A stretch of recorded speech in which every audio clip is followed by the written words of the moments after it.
বন্ধুরা, আমরা এখন ডিনার করব। তোমরা কি করেছো? এখন 10টা বেজে গেছে, তবে আমরা এখন ডিনার করব। আমাদের ডিনারে আছে টক ডাল, তারপরে কি আছে বলো দেখি বন্ধুরা। আমি না বললে কি আপনারা জানবেন? জানবেন না, তবে আমি বলছি, আপনারা শুনেন।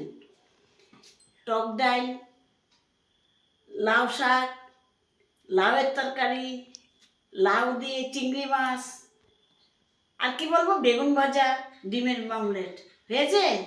ঠিক আছে, আবার কালকে জানবো কি কি রান্না হবে। বাজারে গেলে না আসলে না আপনাদের কাছে আমি বন্ধুদের কাছে শেয়ার করব।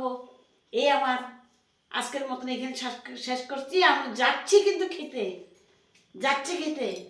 Tata, bye bye. কারণ 10টা বেজে গেছে, এখন আর বসার সময় নেই। এখন গুড নাইট করবো।